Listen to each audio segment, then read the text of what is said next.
Je vous remercie, Révérend Père, Monsieur le Ministre, chers amis.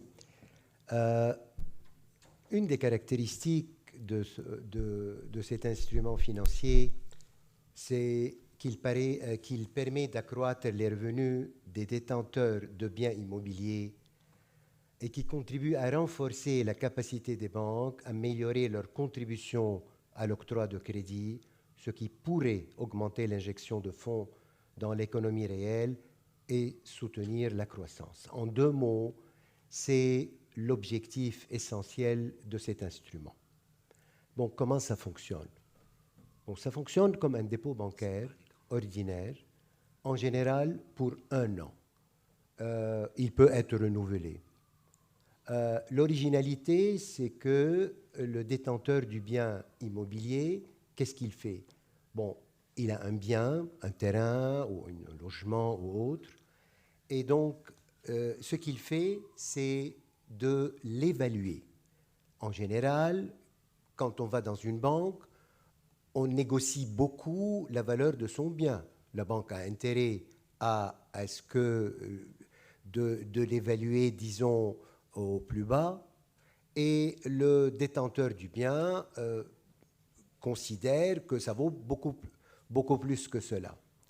Eh bien, le CFO a instauré un système qui est un système d'évaluation standardisée de ce bien auprès d'agences indépendantes.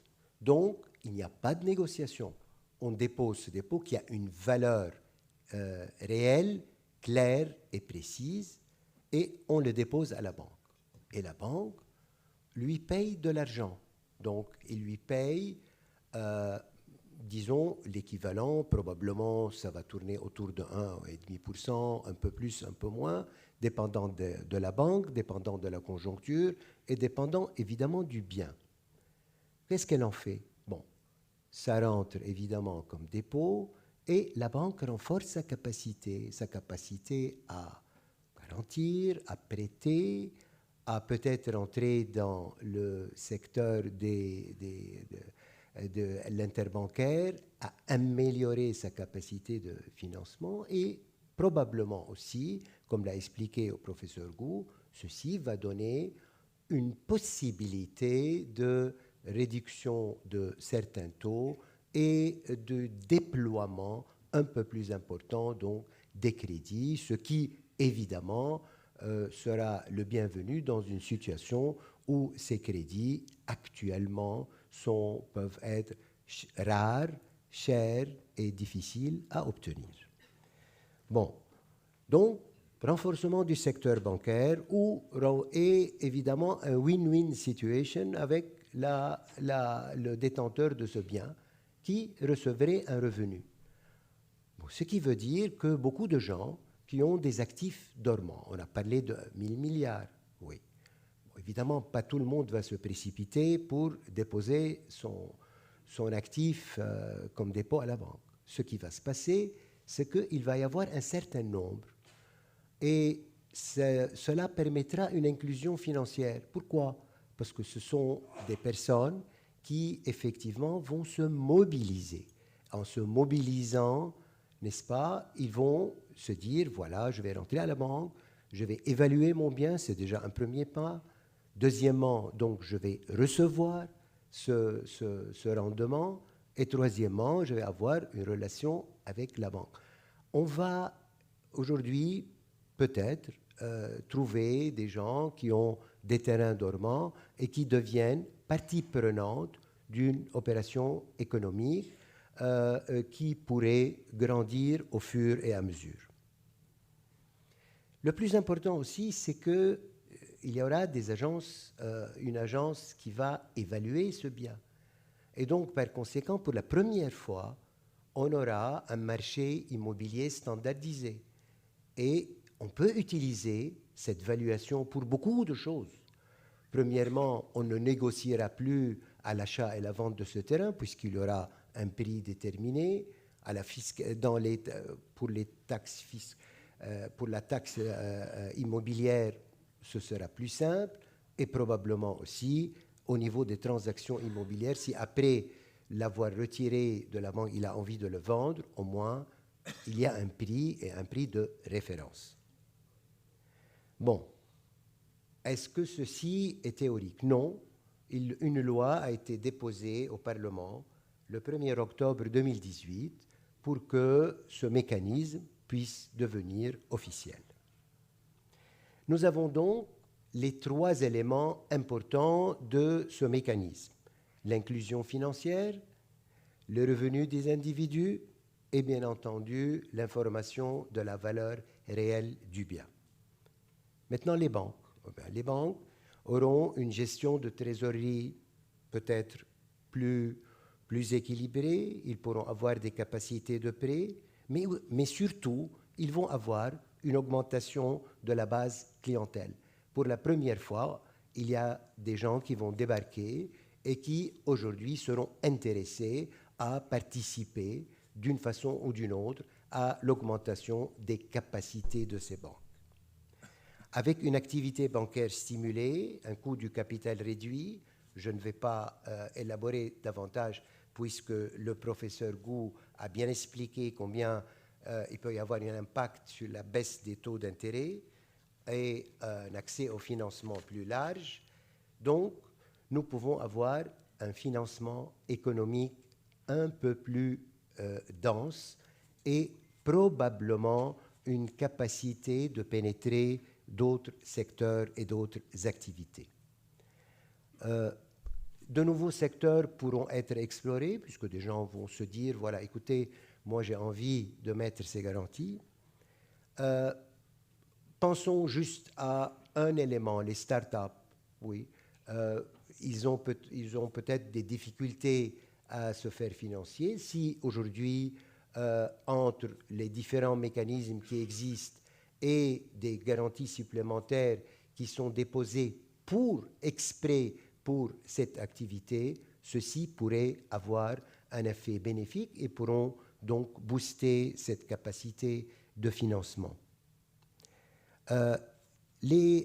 Ces capacités de financement vont évidemment créer des emplois, puisque tout investissement, et surtout dans des périodes actuelles, doit pouvoir, n'est-ce pas, créer une activité, mais aussi créer des emplois.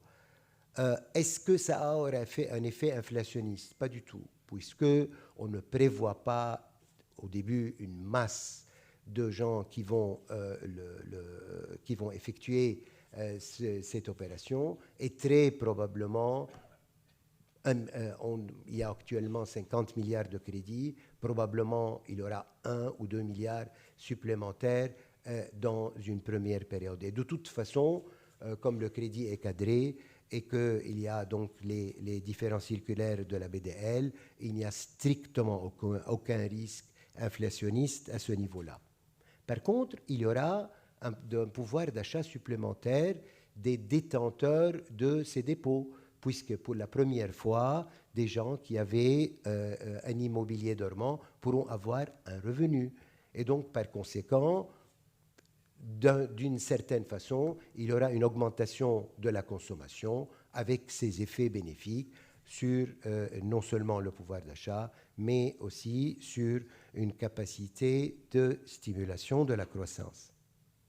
Il n'y aura pas de liquidité supplémentaire, mais il y aura une gestion appropriée de cette liquidité.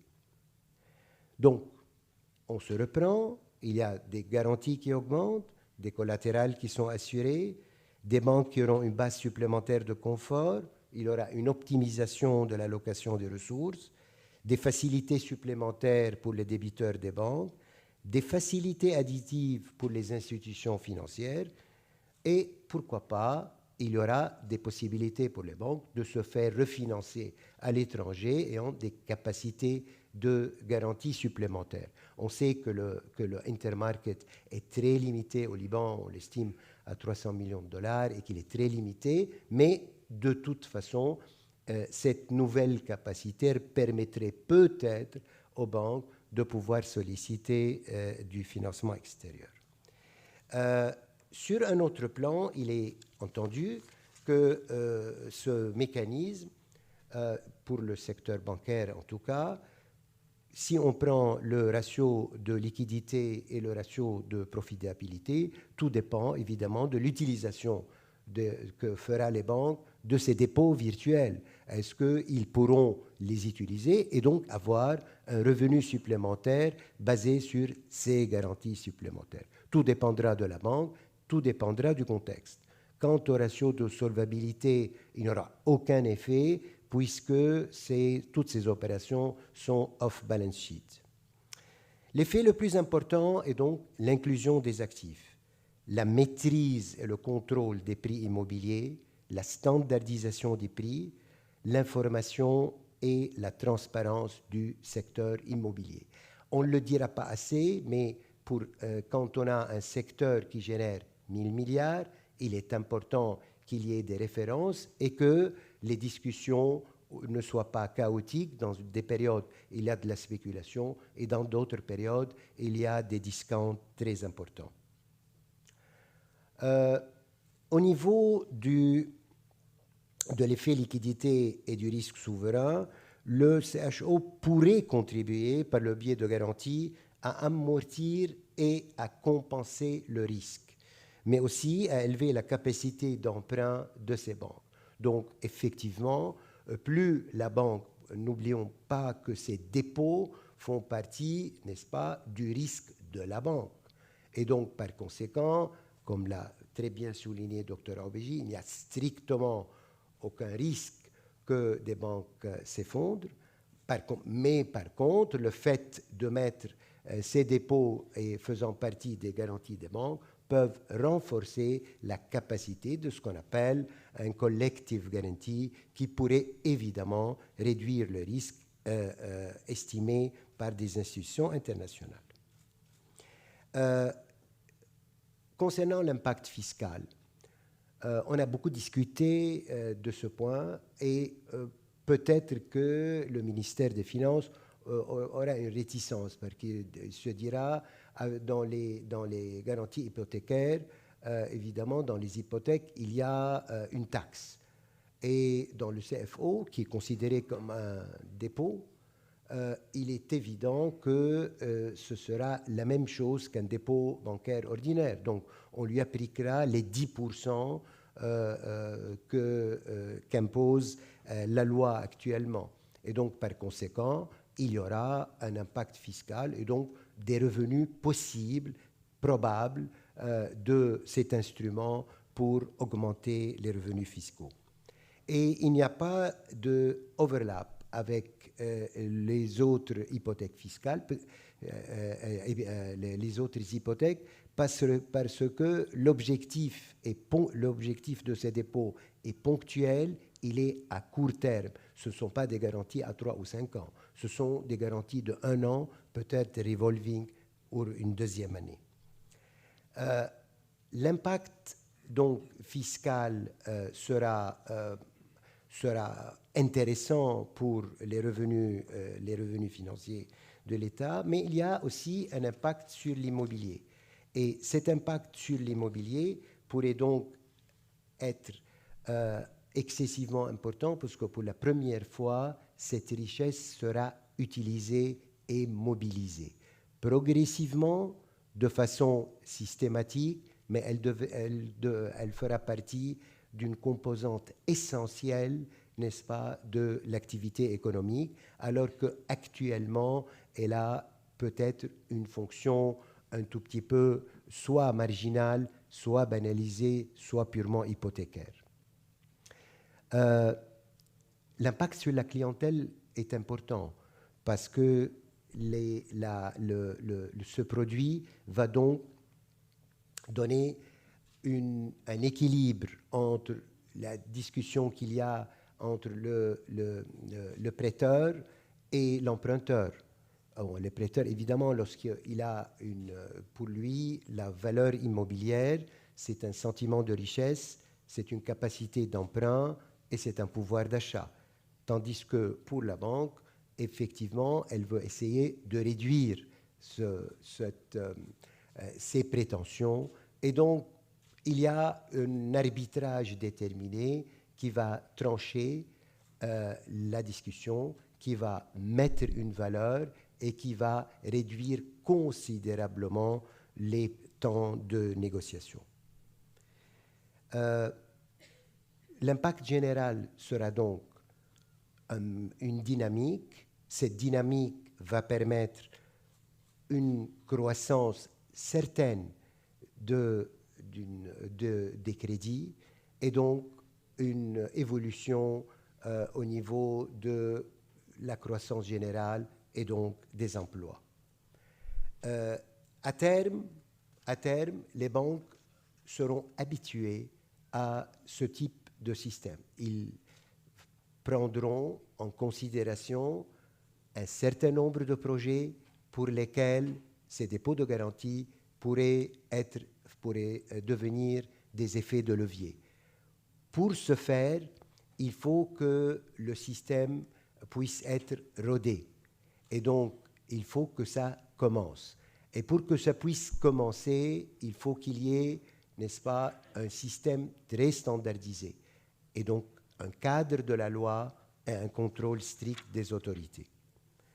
L'inclusion large que ça pourrait produire permettrait certainement une diffusion plus large au niveau de la population, mais aussi au niveau des acteurs économiques. D'autres acteurs pourront survenir puisqu'ils auront la possibilité actuelle de d'avoir un crédit ou tout simplement un revenu. Des deux côtés de la balance, c'est gagnant-gagnant. Maintenant, il y a une opération qu'on appelle peer-to-peer, c'est-à-dire qu'il y a ces dépôts qui sont faits exprès pour un opérateur déterminé. Cette situation pourrait devenir plus large, puisque pour pouvoir octroyer un certain nombre de crédits, pour une activité particulière, il y a un levage de garantie tout à fait spécifique pour cette activité. La banque aussi aura un intérêt de le faire, puisque plus elle a des dépôts, plus qu'elle a une clientèle, plus elle pourra développer une certaine loyauté de cette clientèle et de lui offrir d'autres produits. Nous avons terminé le modèle en essayant de déterminer combien 1 milliard ou 2 de cet ensemble de la richesse immobilière pourrait provoquer au niveau de la croissance, et on a trouvé que nous pourrions très certainement obtenir une augmentation de 1% de la croissance en ayant 1 an ou 2, ce qui, dans les temps qui courent, est absolument considérable. Merci.